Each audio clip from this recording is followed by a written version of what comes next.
สวัสดีค่ะนี่คือช่องทุกเรื่องในโลกใบนี้วันนี้เราจะมาพูดถึงเหตุการณ์ที่มีชื่อรหัสทางทหารว่าปฏิบัติการ Thunderbolt หรือปฏิบัติการสายฟ้าแลบซึ่งอาจจะเรียกว่าเป็นตำราคู่มือปฏิบัติการช่วยเหลือตัวประกันที่ดำเนินการโดยอิสราเอลที่สนามบินเอนเทปเบประเทศยูกันดาในปี 1976 กันค่ะ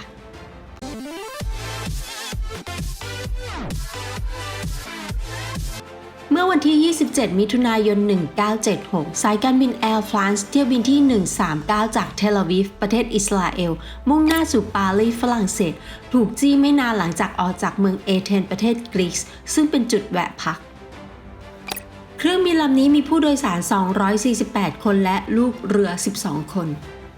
ผู้ก่อเหตุจี้เครื่องบินเป็นชาวปาเลสไตน์2 คนและชายหญิงชาวเยอรมันรวม 4 คนติดอาวุธปืนและระเบิดมือบังคับให้นักบินนำเครื่องบินไปยังเมืองเบนกาซีประเทศลิเบีย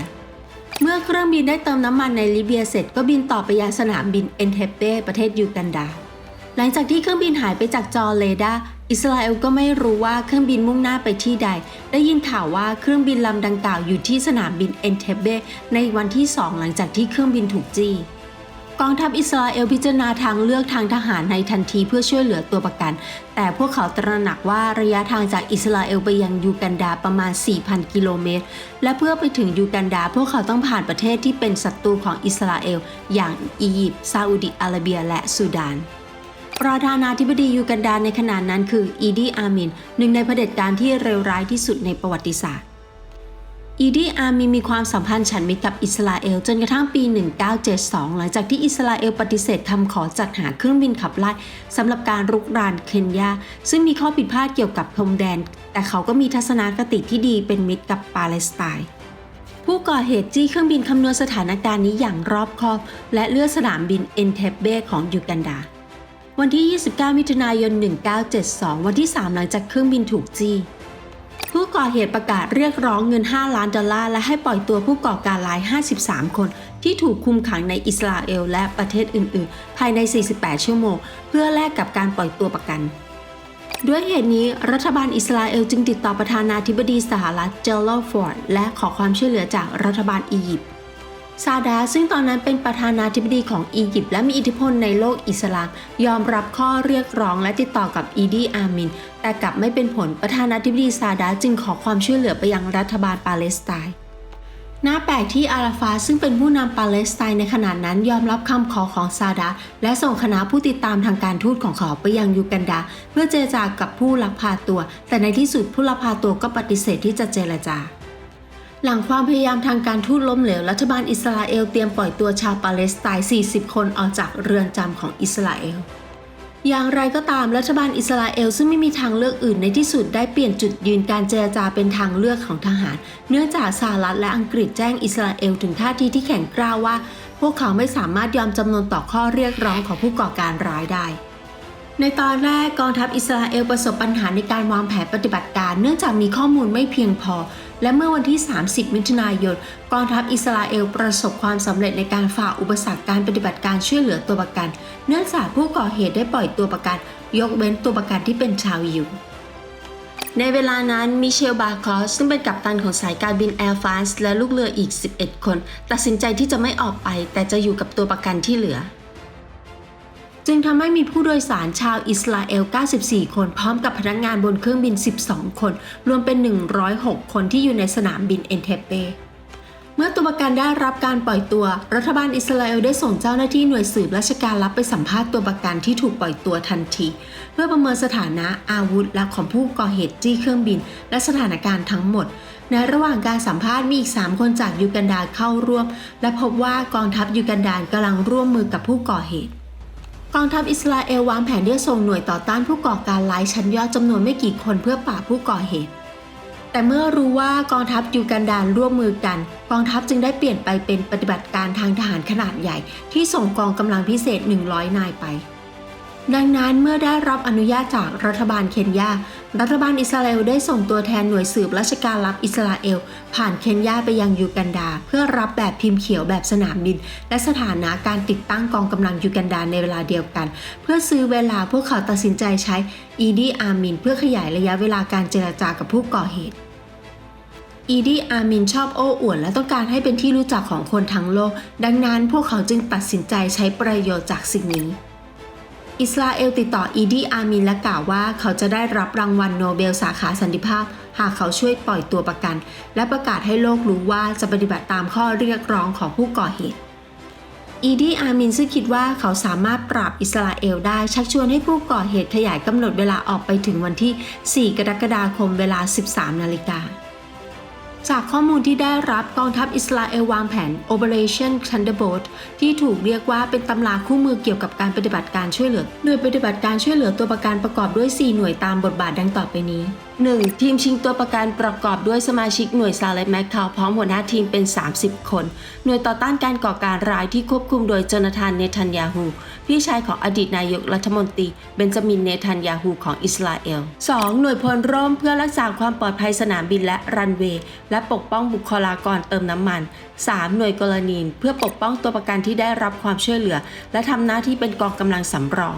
4. หน่วยทำลายเครื่องบินขับไล่มิกของกองทัพอากาศยูกันดาใกล้สนามบินและปิดกั้นกองกำลังเสริมของยูกันดา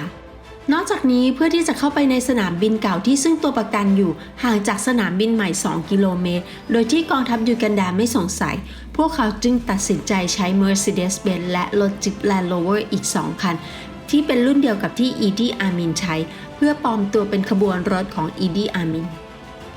และด้วยโมเดลสนามบินที่สร้างจากพิมพ์เขียวที่ได้รับจากบริษัทของอิสราเอลที่เคยเข้าร่วมในการสร้างสนามบินเก่าในเมืองเอนเทเปซึ่งเป็นที่ตั้งของตัวประกันการฝึกช่วยเหลือตัวประกันจึงเริ่มต้นขึ้นปัญหาก็คือเป็นไปได้หรือไม่ที่จะลงจอดโดยปิดไฟหากไฟนำทางปิดบนรันเวย์ที่สนามบินเอนเทเปและวิธีการเข้าสู่ยูกันดาจากอิสราเอลไปยังยูกันดาโดยไม่ถูกจับโดยเรดาร์ภาคพื้นดินของอียิปต์ซูดานและซาอุดิอาระเบียสมมุติว่าเป็นสถานการณ์ที่เลวร้ายที่สุดพวกเขาฝึกให้ลงจอดโดยใช้คลื่นสะท้อนของเรดาร์ของเครื่องบินเท่านั้นโดยไม่มีไฟนำทางเพื่อหลีกเลี่ยงเรดาร์ภาคพื้นดินพวกเขาตัดสินใจที่จะบินเหนือทะเลแดงที่ระดับความสูงต่ำมากที่ 20 เมตรและพวกเขาสู่ยูกันดาผ่านน่านฟ้าของเอธิโอเปียที่ไม่มีเรดาร์ภาคพื้นดินวันที่ 3 กรกฎาคม 1 วันก่อนกำหนดเครื่องบินลำเลียง C-1304 ลำที่บรรทุกเจ้าหน้าที่กองกำลังพิเศษและเจ้าหน้าที่สนับสนุน 100 นายยานเกราะ 4 คันรถ Mercedes-Benz 1 คันและ Land Rover 2 คันและเครื่องบินโดยสาร Boeing 707 จำนวน 2 ลำดัดแปลงเป็นศูนย์บัญชาการลอยฟ้าและหน่วยแพทย์สนามออกเดินทางสู่เอนเทเปประเทศยูกันดาเมื่อเวลาประมาณ 12 นาฬิกาเที่ยงคืน 9 ชั่วโมง 30 นาทีหลังจากออกเดินทางเครื่องบินลำเลียง C-130 ที่บรรทุกทีมช่วยเหลือตัวประกันลงจอดที่สนามบินเอนเทเปเป็นอันดับแรกและตามที่ได้วางแผนไว้หน่วยสุดยอดคอมมานโดของอิสราเอลในชุดเครื่องแบบทหารของยูกันดาขับรถ Mercedes-Benz และ Land Rover 2 คันกำลังเคลื่อนตัวไปยังสนามบินเก่าอย่างช้าๆขณะผ่านด่านตรวจ 200 เมตรจากสนามบินเก่าเรื่องที่ไม่คาดฝันก็เกิดขึ้น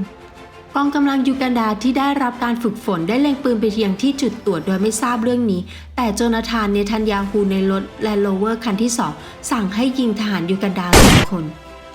ด้วยเหตุนี้ทหารยูกันดา2 คนจึงถูกสังหารด้วยปืนเก็บเสียงแต่ Land Rover ที่ขับตามมาพบว่าทหารยูกันดา2 คนยังมีชีวิตอยู่จึงยิงพวกเขาซ้ำอีกครั้งด้วย AK-47และเมื่อเสียงปืนดังขึ้นทีมช่วยเหลือตัวประกันกลัวว่าปฏิบัติการจะล้มเหลวจึงรีบวิ่งเข้าไปยังสนามบินเก่าด้วยความเร็วสุดกำลังและตามที่วางแผนไว้รถยานเกราะทหารพลร่มและหน่วยโกลานีที่ขึ้นเครื่องบินลำเลียง C-130 ลำอื่นๆได้เข้ายึดสนามบินและปิดกั้นกำลังเสริมของยูกันดาและเริ่มการดวลปืนกับกองทัพยูกันดาในเวลานี้ในขณะที่ผู้ก่อเหตุไม่สามารถเข้าใจสถานการณ์ได้เมื่อเห็นกองทหารสวมเครื่องแบบยูกันดายิงใส่กันทีมช่วยเหลือตัวประกันเข้าไปยังด้านในล็อบบี้ของสนามบินและตะโกนว่าหมอบลงเป็นภาษาฮีบรูที่มีแต่ชาวอิสราเอลเท่านั้นที่จะเข้าใจและจากการผู้ก่อเหตุทั้งสิ้น 7 คนโชคร้ายที่ตัวประกัน 3 คนเสียชีวิตในเวลานั้นและโจนาธาน เนทันยาฮูผู้นำทีมชิงตัวประกันก็ถูกสังหารในการดวลปืนเช่นกันอย่างไรก็ตามกองทัพยูกันดาพ่ายแพ้ต่ออำนาจการยิงที่ท่วมท้นของกองทัพอิสราเอลที่ใช้ RPG และยานเกราะและผู้ก่อเหตุจี้เครื่องบินพร้อมกับทหารยูกันดาเสียชีวิตทั้งหมด 40 นายและสามารถทำลายเครื่องบินขับไล่มิกซ์จำนวน 11 ลำที่สนามบินเพื่อหยุดกองกำลังยูกันดาจากการไล่ล่า ใช้เวลาในการดำเนินการให้เสร็จสิ้นทั้งหมด 53 นาที และใช้เวลาเพียง 1 นาที 45 วินาทีในการปราบไฮแจ็คเกอร์ และกองกำลังพิเศษที่ประสบความสำเร็จในการดำเนินการ ได้พาตัวประกันที่ได้รับความช่วยเหลือไปยังเครื่องบินลำเลียง C-130 และขณะจะเติมน้ำมันพวกเขาได้ยินว่าเคนยาอนุญาตให้เติมน้ำมันจึงออกเดินทางไปยังเคนยาเมื่อได้ยินเช่นนี้อีดีอามินก็โกรธจัดและขู่ว่าจะบุกเคนยาซึ่งเคยช่วยอิสราเอลดังนั้นสหรัฐจึงส่งเรือบรรทุกเครื่องบินไปยังเคนยาจากนั้นอีดีอามินก็ฆ่าดอลลาร์บอชวัย 74 ปีซึ่งเป็นหนึ่งในตัวประกันที่เข้ารับการรักษาในโรงพยาบาลในยูกันดาและทำการโต้ตอบชาวเคนยาที่อาศัยอยู่ในยูกันดาในช่วงเวลานั้นชาวเคนยา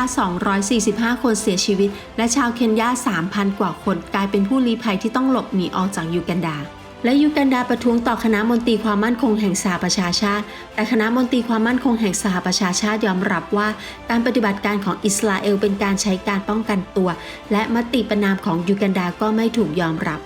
วันนี้เราได้ฟังปฏิบัติการ Operation Thunderbolt ซึ่งถือว่าเป็นการปฏิบัติการที่กล้าหาญและประสบความสำเร็จมากที่สุดในบรรดาปฏิบัติการช่วยเหลือตัวประกัน